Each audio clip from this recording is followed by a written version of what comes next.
एक बार की बात है, बहुत ध्यान से सुनना। देवताओं के स्वर्ग में एक सुंदर कार्यक्रम चल रहा था संगीत का, और तभी देवताओं के गुरु बृहस्पति का वहां पर आगमन हुआ। लेकिन बृहस्पति को देख करके देवताओं ने मन में विचार किया, जे और आ गए यहां पर, हम तो बढ़िया आनंद ले रहे थे, नाच गान चल रहा था, सब बढ़िया सुख मिल रहा था, अब गुरु जी आ गए, अब इनको आसन दो, इनके पांव धो, इनको माला पहनाओ, इनका सम्मान करो। ऐसा लग रहा है जैसे मानो खीर में नमक आ गया हो। देवताओं के मन में यह भाव आया, और इंद्र ने ऐसा भी प्रयास किया कि एक बार को गुरु जी को नजरअंदाज कर देता हूं, मतलब कि मैंने देखा ही नहीं तो शायद गुरु जी चले जाएं, तो ये जो सुख चल रहा है इसमें कहीं विक्षेप नहीं आवेगा। परंतु बृहस्पति हैं, वो सब जानते हैं। जैसे इंद्र ने नजरअंदाज किया, बृहस्पति बोले, अच्छा हमारा आगमन इतना घट रहा है, इसको पीड़ा दे रहा है कि हम क्यों आ गए। जाओ इंद्र, आज के बाद कभी नहीं आएंगे। और अपनी गुरु पदवी का त्याग कर दिया बृहस्पति ने, देवता गुरु विहीन हो गए, और बृहस्पति गुरु ने त्याग कर दिया। हमारा कोई कृत्य जिससे गुरु त्याग कर दे, ये स्थिति तो कभी नहीं होनी चाहिए। कभी भी वो भाव, वो क्रिया नहीं करनी है जिससे गुरु त्याग करे। गुरु रूठ जाए, गुरु नाराज हो जाए, गुरु मार ले, पीट ले, दंड दे दे, कुछ भी कहे, पर गुरु त्याग कर दे, ये तो समझना साक्षात ठाकुर जी ने त्याग दिया। और वही हुआ, बृहस्पति ने जैसे ही त्याग किया इंद्र आदि देवताओं का त्याग कर दिया, अपनी गुरु पदवी का त्याग कर दिया। दैत्यों को यह बात पता चल गई कि देवता अब गुरु विहीन हो गए। तो देवता और दैत्यों में जो युद्ध चलता है उसमें ऐसी क्रिया रहती है कि गुरु जो हैं वो यज्ञ करते हैं, और उस यज्ञ से देवताओं का बल बढ़ता है, तब वो दैत्यों से युद्ध करते हैं। वहां दैत्यों के गुरु शुक्राचार्य आदि वो लोग यज्ञ करते हैं, तो उससे उनका बल बढ़ता है।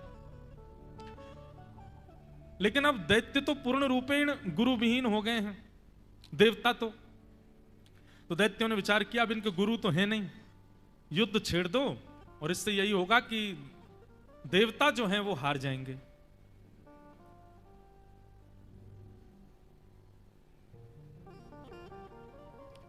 आक्रमण किया, और दैत्यों के आक्रमण से देवता हार गए। दौड़े दौड़े देवता सब ब्रह्मा जी के पास गए, और ब्रह्मा जी से जाकर के कहा कि हमारे गुरु जी ने पदवी का त्याग कर दिया, हम गुरु विहीन हो गए, हमारे कोई गुरु नहीं है, और अब बृहस्पति अब वापस गुरु बनेंगे भी नहीं, आप कृपा करो, हमको कोई गुरु बताओ। ब्रह्मा जी बोले, तुम्हारे कृत्य इतने दूषित हैं कि तुमको कोई गुरु मिलना ही नहीं चाहिए। देवता तो हो लेकिन अपनी पदवी का बड़ा अभिमान कर ले, तो अरे गुरु का अपमान नहीं करना चाहिए था ना। बोले अब हो गया, अब बताइए अब क्या करें। तो ब्रह्मा जी ने उनको आज्ञा की, बोले एक काम कीजिए, तुम देवताओं में एक देवता हैं, उनका नाम, उनके पुत्र हैं विश्वगुरु। विश्वगुरु जो हैं वो तुम्हारे गुरु बनने योग्य हैं, तुम उनको अपना गुरु बना लो। और देवताओं ने जाकर के विश्वगुरु को अपना गुरु रूप में स्वीकार कर लिया। लेकिन इनके साथ में एक बात थी कि इनके पिताजी तो थे देवता, पर इनकी माताजी जो थी वो दैत्यों की बहन थी, तो इस नाते से विश्वरूप जो हैं देवताओं के गुरु, इनके मामा लगते हैं दैत्य। बहुत ध्यान से सुनना, बड़ी अच्छी कथा है पर थोड़ी कथानक ज्यादा है। तो देवताओं के जो अभी गुरु हैं विश्वरूप, उनके पिताजी देवता हैं त्वष्टा, पर उनकी माताजी जो हैं वो दैत्यों की बहन हैं। इस नाते से दैत्य जो हैं वो उनके मामा लगते हैं सगे, और ये देवताओं के गुरु हैं।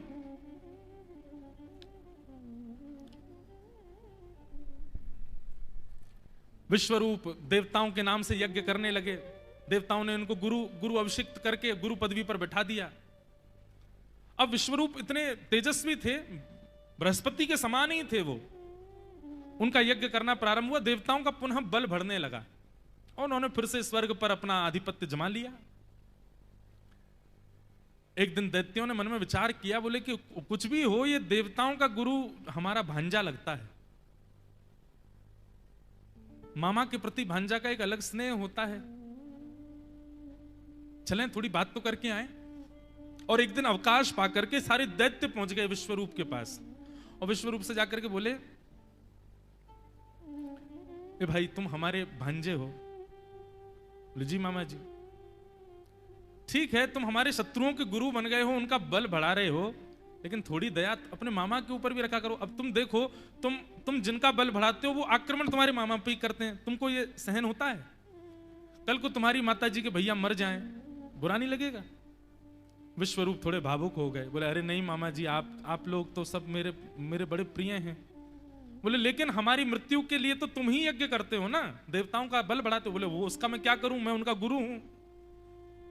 बोले अच्छी बात है, अपनी गुरु पदवी का ध्यान रखो, लेकिन थोड़ा सा हमारी तरफ भी न करुणा रखा करो। विश्वरूप भावुक हो गए और भाव में आकर के बोले ठीक है मामा जी, मैं ध्यान रखूंगा। विश्वरूप ने ही एक सुंदर कवच प्रदान किया देवताओं को, जिसका नाम है नारायण कवच। मैं वैसे प्रार्थना तो करता हूं कि समस्त वैष्णवों को नारायण कवच कंठस्थ होना चाहिए। हमारे पूज्य नाना जी कहते थे, नारायण कवच याते लाला, हमारो ये लोभ नहीं है कि ठाकुर जी हमारी रक्षा करें। कवच का कारण होता रक्षा, रक्षक बन जाते हैं ठाकुर जी। रक्षा के भाव से ही सही ठाकुर जी संग रहेंगे। नारायण कवच बहुत सुंदर है।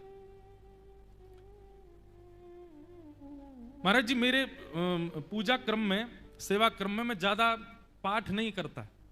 ठाकुर जी की सेवा और नारायण कवच, ये एक ही पाठ होता है मेरा, बस नारायण कवच। इसके अतिरिक्त ज्यादा पाठ नहीं करता, सेवा बस ठाकुर जी की।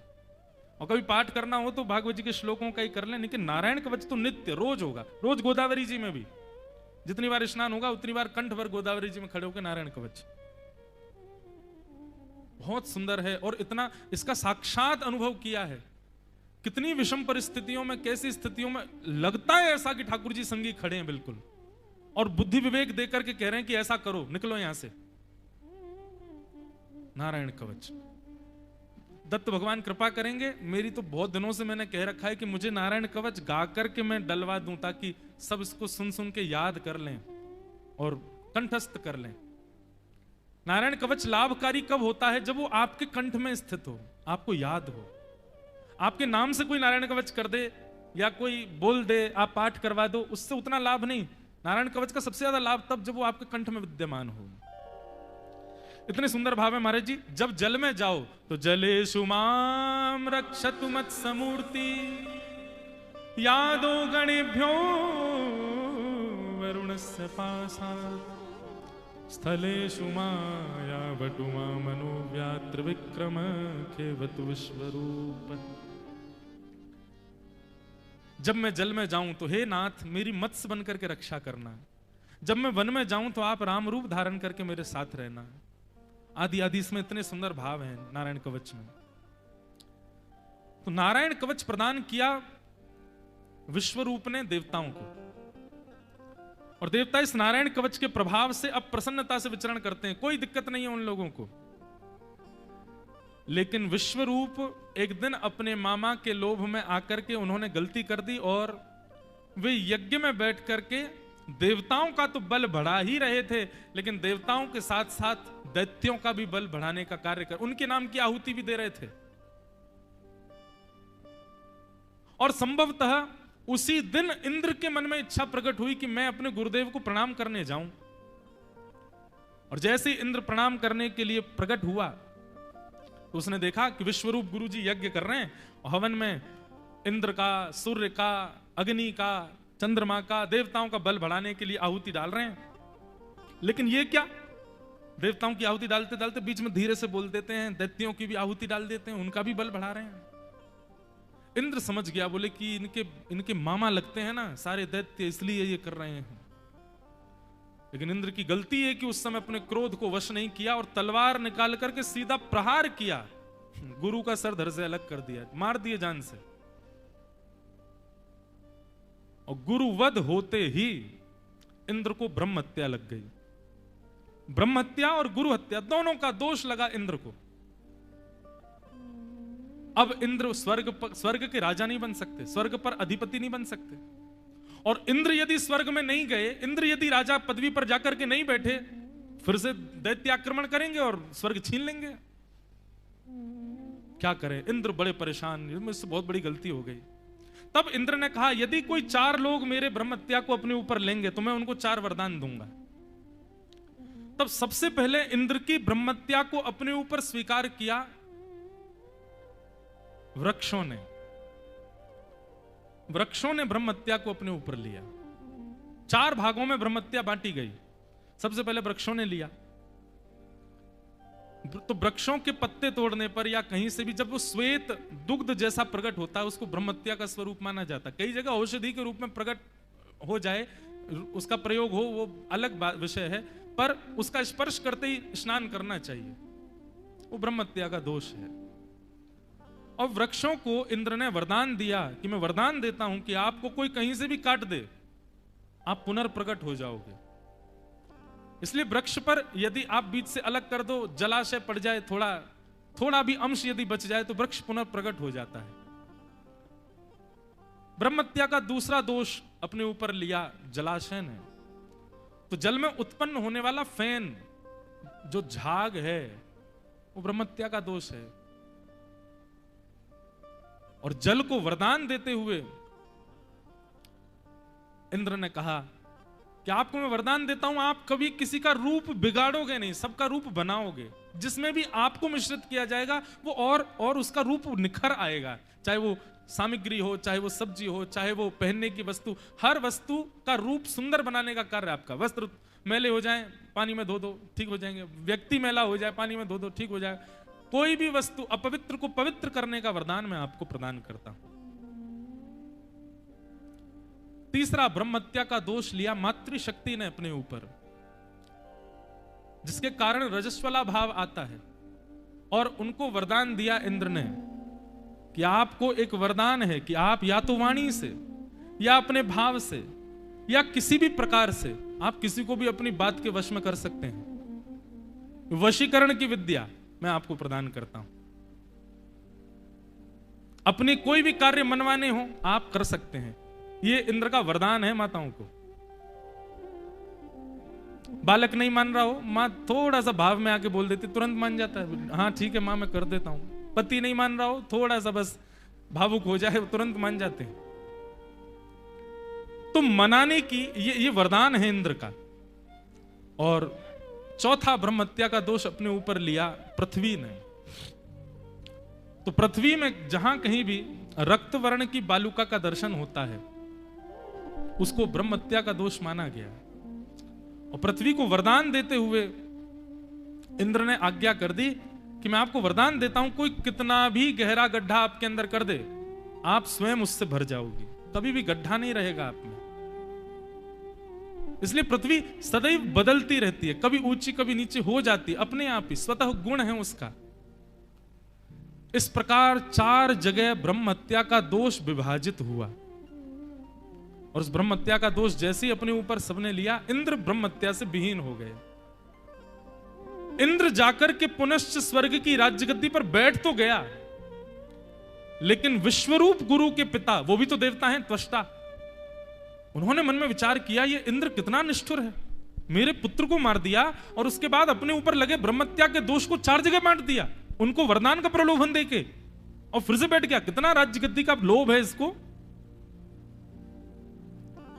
त्वष्टा ने उसी समय संकल्प लिया, इंद्र मैं भी संकल्पित होता हूं, ऐसा यज्ञ करूंगा और यज्ञ से ऐसा पुत्र प्रकट करूंगा जो तेरा वध करेगा।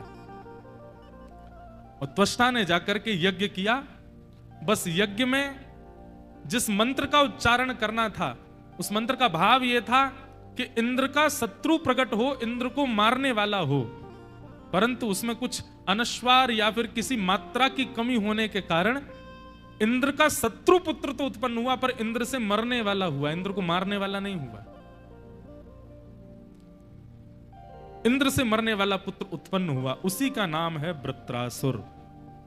वृत्रासुर प्रकट हो गया। वृत्रासुर ने जाकर के देवताओं पर आक्रमण कर दिया। इतना विशाल विकराल स्वरूप उसका था, देवता डर के मारे भागने लगे। देवता व्याकुल हो गए, कहां जाएं, कैसे बचाएं स्वयं को। ब्रह्मा जी के पास गए। ब्रह्मा जी ने कहा कि भाई देखो, अगर तुमको वृत्रासुर से युद्ध करना है तो वृत्रासुर को मारने के लिए तुमको अस्त्र बनाना पड़ेगा, और उस अस्त्र के लिए तुमको एक ऋषि की अस्थियां मांगनी पड़ेंगी, हड्डियां। तब सारे देवता ऋषि के पास गए और उनसे जाकर के प्रार्थना की कि महाराज आप अपनी अस्थियां प्रदान करो। तब उनकी अस्थियों से वज्र बनाए देवताओं ने वृत्रासुर से युद्ध करने के लिए। अब वृत्रासुर और देवता युद्ध के संग्राम, युद्ध मैदान में खड़े हैं युद्ध करने के लिए। यहां पर वृत्रासुर अपनी दैत्यों की सेना के साथ खड़ा है और सामने हाथ में वज्र लेकर के समस्त देवता खड़े हैं।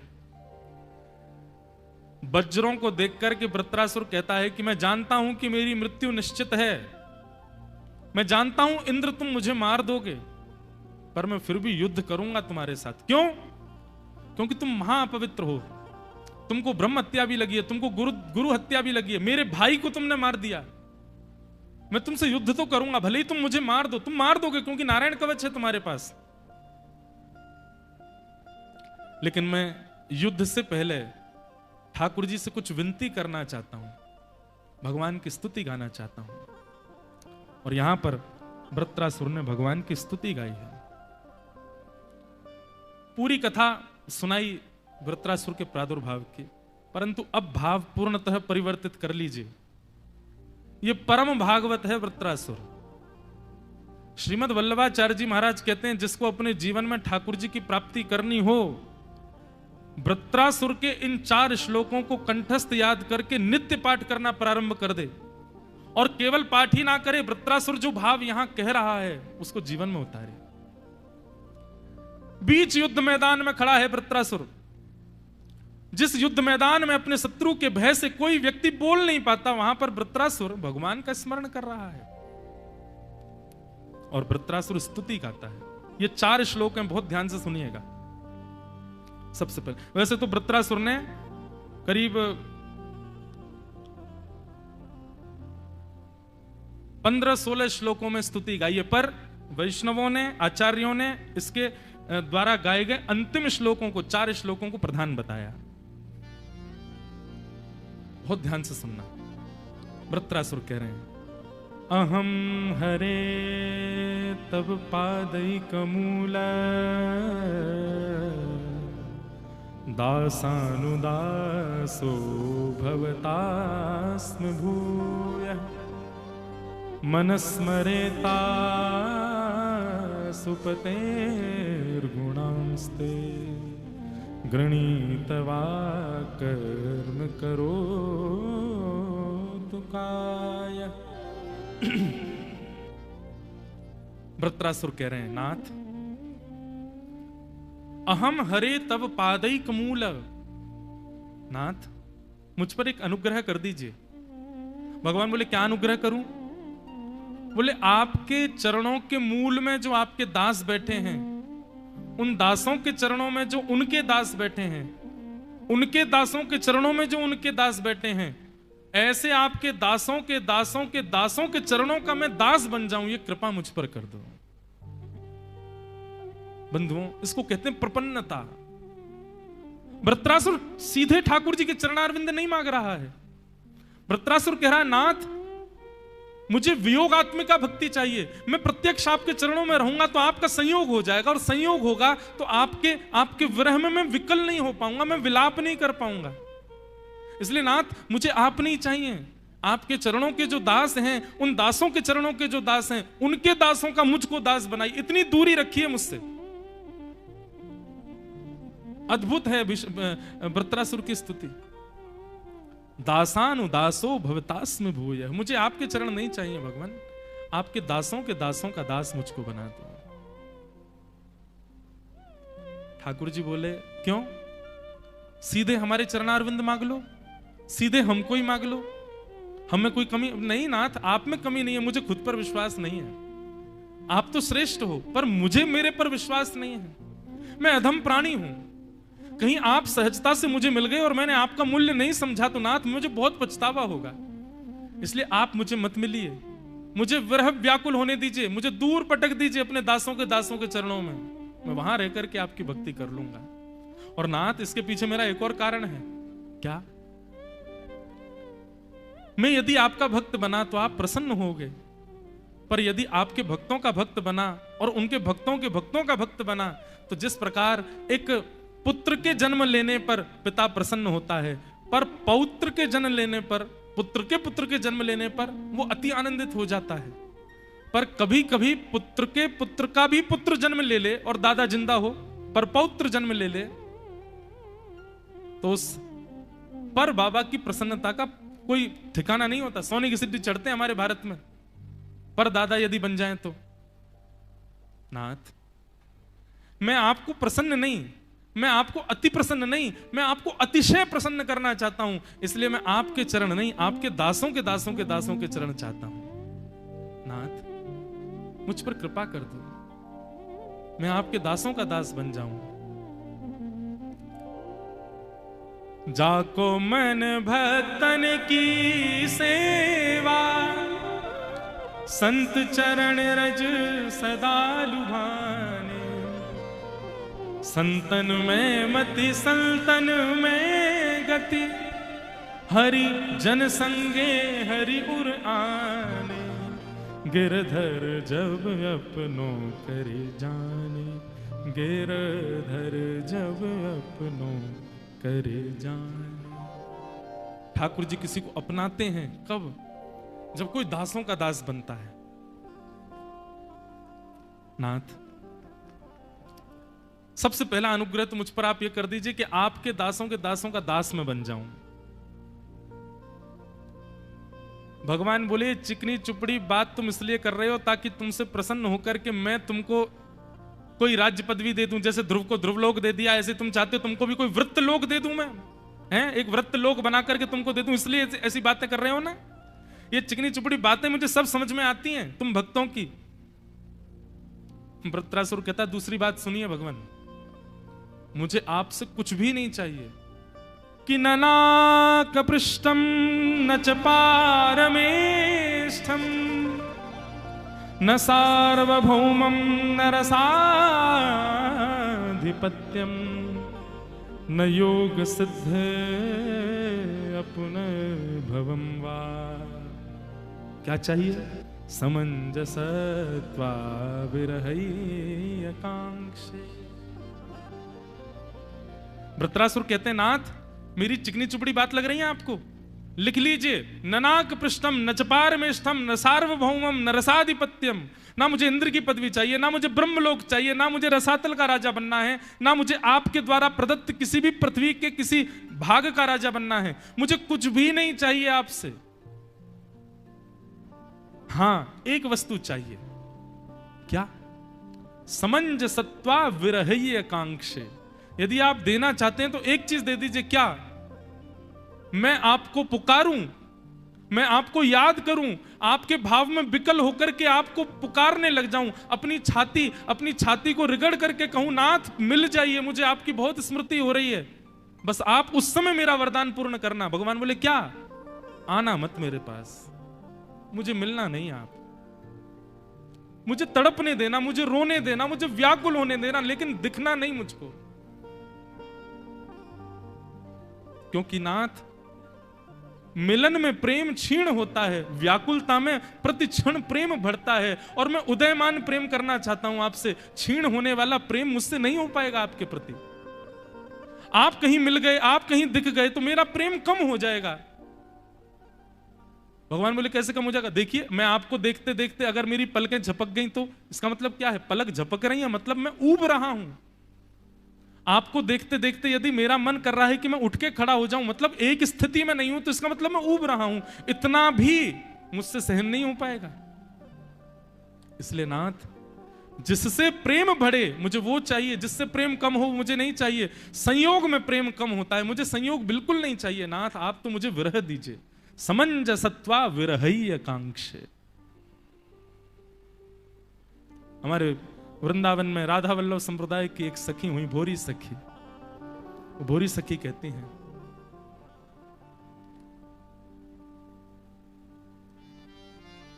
ऐसो दुख दी जो हिय माही,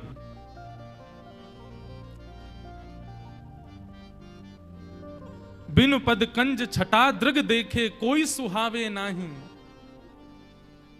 बस्ती छोड़ एकांत बिठावे बातन सो घबराई, भोरी ऐसे दुख बिन प्यारी जीवन व्यर्थ गवाही।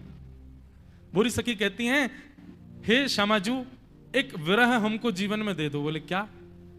आप दोनों युगल के चरणार बिंदों को देखे बिना हमको कोई कितना भी सुंदर दिख जाए हमको कोई बढ़िया लगे ही ना।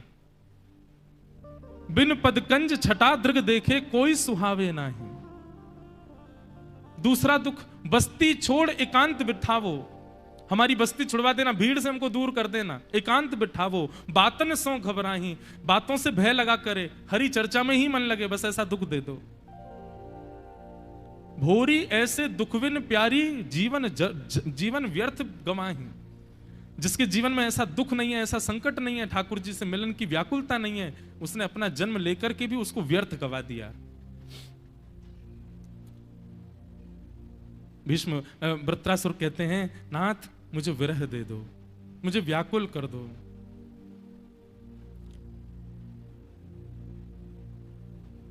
अवकाश नहीं है अभी मेरे पास में, नहीं तो मानस जी में यदि सबसे ज्यादा राम जी का विरह किसी को मिला है तो वो एक छुपा हुआ पात्र है मानस जी में, और उनका नाम है श्री शत्रुघ्न जी महाराज।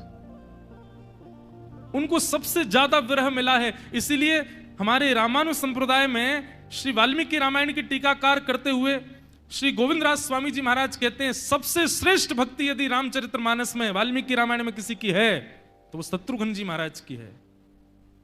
राम जी का सबसे ज्यादा वियोग हुआ उनको।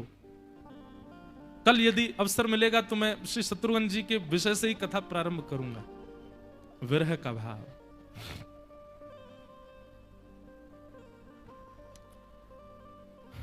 मुझे विरह चाहिए। भगवान स्तब्ध हो गए वृत्रासुर की बात सुनकर के, ये क्या मांग रहे हो? विरह कौन मांगता है? बोले मैं मांग रहा हूं ना, विरह चाहिए मुझे। और नाथ ये भी सुन लीजिए मुझे विरह कैसा चाहिए, कि अजात पक्ष इव मातरम खगा स्तन्यम यथा वत्सतरा क्षुधार्था प्रियम प्रियैव व्युषितं विषन्नाः मनोरविंदाक्ष दीक्षते त्वाम्। नाथ, जिस प्रकार अजात पक्षी जिसके अभी पंख नहीं निकले हैं, वो अपनी घोंसले में बैठा बैठा अपनी मां की प्रतीक्षा करता है, मेरी मां कब आएगी, कब आएगी, कब आएगी, दाना लेकर के आएगी। जिस प्रकार वो पक्षी अपनी मां की प्रतीक्षा में व्याकुल होता है, वैसे मैं आपकी प्रतीक्षा में व्याकुल होना चाहता हूं। भगवान बोले, वृत्रासुर, मां आकर के दाना जैसी खवा देती है और वो पक्षी उस दाने को खा लेता है, कुछ दिन में उसके पर निकल आते हैं, सबसे पहले पक्षी अपनी मां को छोड़ के चला जाता है। इसका मतलब तुम भी यही करना चाह रहे हो? अभी तुम्हारे पर नहीं निकले, जिस दिन पर आ जाएंगे, जिस दिन सिद्ध हो जाओगे, तुम भी त्याग कर दोगे। वृत्रासुर कहते हैं, अच्छा अच्छा, दूसरा वाला भाव सुन लीजिए, पक्षी को छोड़िए, मुझे दूसरा विरह दे दो। भगवान बोले, क्या? तन्यम यथा वत्सतरा क्षुधार्था, जिस प्रकार गैया के वन में चरने जाते समय उसका बछड़ा व्याकुल रहता है, कब मेरी मैया आएगी, कब मैं उसका थनपान करूंगा, तो उसका बछड़ा जितना मचलता है ना व्याकुलता में, उतना मैं मचलना चाहता हूं। भगवान बोले, उस बछड़े को मैया दूध पिला देती है, उसका पेट भर जाता है और धीरे धीरे बछड़ा बड़ा हो जाता है, दूध पीने योग्य नहीं रहता, अपनी मां का ही त्याग कर देता है। तुम भी ऐसा ही करोगे? अभी वत्स हो, जिस दिन श्रेष्ठ हो जाओगे उस दिन तुम भी त्याग कर दोगे मेरा। वृत्रासुर कहते हैं, अच्छा सॉरी, तीसरी वाली बात सुन लो, तीसरा वाला विरह दे दो मुझे। भगवान बोले, कैसा विरह? बोले, प्रियम प्रियैव व्युषितं विषन्नाः मनोरविंदाक्ष दीक्षते त्वाम्। जिस प्रकार प्रियतम के परदेश चले जाने पर उसकी प्रियतमा घड़ी घड़ी याद करती है, उसका स्मरण करती है, कब आएंगे, कब आएंगे, कब वो घड़ी आएगी, कब वो समय आएगा, कब वो लौट करके आएंगे। हर दिन अपने आप को संवारती है, अपने आप को संभालती है, सब कुछ व्यवस्थित करती है, दिन गिनती है, अब इतने ही दिन तो रह गए, अब इतने ही दिन तो रह गए, बस अब आने ही तो वाले हैं। जिस प्रकार वो प्रियतमा अपने प्रियतम का स्मरण करके व्याकुल रहती है, नाथ इस प्रकार मैं आपके विरह में व्याकुल होना चाहता हूं। ठाकुर जी इस भाव से प्रसन्न हो गए और अंतिम श्लोक में वृत्रासुर वरदान मांगते हैं कि ममत्तम श्लोक जने सुसख्यम संसार चक्रे भ्रमत स्वकर्म भी त्वन्माययात्मात्मजदरागरे शासक्त चेतस्य न नाथ भूयात्। वृत्रासुर कह रहे हैं, नाथ मुझ पर एक अनुग्रह कर दीजिए। आपके गुणानुवाद सुनाने वाले, आपके सुंदर भावों को कहने वाले, आपका प्रत्यक्ष वाणी भाव से दर्शन करा देने वाले और संसार चक्र से विलग कर देने वाले, जिनकी उपस्थिति होते ही, जिनकी वाणी से आप प्रत्यक्ष अनुभव होने लग जाते हो और संसार चक्र से हम निवृत्त हो गए ऐसा अनुभव होने लग जाता है, उनका मुझे प्रसंग करा दो, उनमें मेरी आसक्ति हो जाए नाथ, ऐसा अनुग्रह मुझ पर कर दो। वृत्रासुर ने ये 4 श्लोक गाए हैं जो कि अति अद्भुत हैं। हर भक्ति पथिक को ये चारों श्लोक याद होने चाहिए और नित्य यही 4 भाव ठाकुर जी के चरणों में अर्पित करने चाहिए। सबसे पहला भाव, मैं दासों के दासों का दास बनूं। दूसरा भाव, मुझे आपसे कुछ नहीं चाहिए, देना चाहते हैं तो मुझे और विरह दे दीजिए। तीसरा भाव, हे नाथ आप मेरे प्रियतम और मैं आपकी प्रियतमा के भाव में रहूं, ऐसी कृपा करो। और चौथा भाव, हे नाथ आपकी कथा और आपका गुणानुवाद, इनसे मेरी कभी भी निवृत्ति ना हो, मैं सदा इस कथा सत्संग कीर्तन में लगा रहूं, पड़ा रहूं, आपको श्रवण कर करके, आपको और याद कर करके व्याकुल होता रहूं, ऐसा अनुग्रह कर दीजिए। वृत्रासुर ने ये 4 श्लोक गा करके भगवान के चरणों में वंदन किया। इंद्र के साथ में फिर उनका युद्ध हुआ। पहले तो इंद्र ने जब 4 ये वृत्रासुर की स्तुति सुनी तो इंद्र बोला, अहो दानव सिद्धोसी यस्यते मतिरिदृशी भक्तः सर्वात्मनात्मानम सुहृदम जगदीश्वरम। अरे तुम दानव किसने बना दिया, तुम तो साक्षात भक्त हो, मैं तुम्हारा वध नहीं कर सकता, तुम तो परम वैष्णव हो। वृत्रासुर कहते हैं, पीछे मत हटो इंद्र, मेरी भक्ति देख करके तुम अपनी शत्रुता नहीं तोड़ सकते, मुझसे युद्ध तो तुमको करना पड़ेगा।